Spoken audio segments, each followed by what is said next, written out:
కేంద్ర మంత్రి బండి సంజయ్ హైదరాబాద్లోని పాతబస్తీలో పర్యటించారు. చార్మినార్ మాజీ ఎమ్మెల్యే అభ్యర్థి ఉమా మహేందర్తో కలిసి బండి సంజయ్ గాన్సీ బజార్ను సందర్శించారు.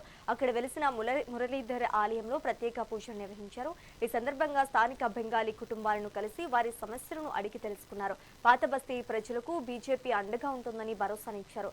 కేంద్ర మంత్రి పర్యటనతో గాన్సీ బజార్ పరిసరాల్లో సందడి నెలకొంది.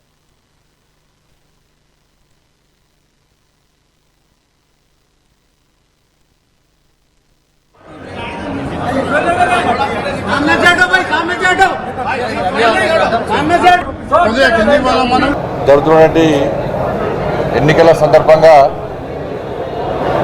ఈ భాగ్యనగర్లోని పాతబస్తీ ప్రాంతంలో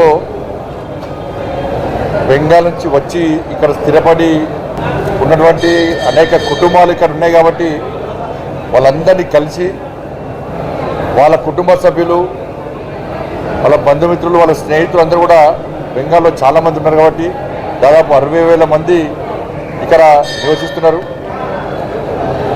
వాళ్ళందరితో మాట్లాడి వాళ్లకు సంబంధించినటువంటి వాళ్ళ కుటుంబ సభ్యుల, వాళ్ళ స్నేహితుల ఓట్లను భారతీయ జనతా పార్టీకి వేయించే విధంగా వీరి ద్వారా ఫోన్ చేయించడం కానీ, ఒక SMS ఇప్పించడం కానీ, అటువంటి ప్రచారం చేయడానికి వాళ్ళని రిక్వెస్ట్ చేయడానికి ఈరోజు రావడం జరిగింది.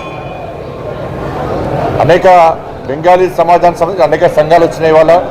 వాళ్ళందరితో రిక్వెస్ట్ చేస్తాం, మీ కుటుంబ సభ్యులు, మీ స్నేహితులు ఎవరన్నా ఒక్కసారి ఫోన్ చేయండి. వాళ్ళ ఓట్లన్నీ కూడా భారతీయ జనతా పార్టీకి పడే విధంగా, భారతీయ జనతా పార్టీకి ఓటు వేసే విధంగా మీరు రిక్వెస్ట్ చేసి బీజేపీని గెలిపించాల్సిందిగా విజ్ఞప్తి చేయడానికి రావడం జరిగింది. వాళ్ళందరూ కూడా పూర్తి సపోర్ట్ ఇస్తామని చెప్పి వాళ్ళు హామీ ఇవ్వడం జరిగింది. దాని బెంగాల్లో శాంతి భద్రత సమస్య ఉన్న విషయం వాస్తవం. మమతా బెనర్జీ నేతృత్వం టీఎంసీ ప్రభుత్వం ఏ విధంగా అరాచకాలు చేస్తున్నది, ఏ విధంగా విధ్వంసాలు చేస్తున్నది, వాళ్ళ బంగ్లాదేశ్ నుంచి వచ్చిన చొరబడిదాలకు రెడ్ కార్పెట్ పరిచి వాళ్ళకు రేషన్ కార్డులు, ఓటర్ ఐడి కార్డులు, అన్ని రకాలుగా వాళ్ళకు వసతులు కల్పించే ప్రయత్నం మమతా బెనర్జీ చేస్తున్న తరుణంలో అక్కడ ఉండలేక, అక్కడ ఉద్యోగాలు లేవు, అక్కడ ఉపాధి లేదు.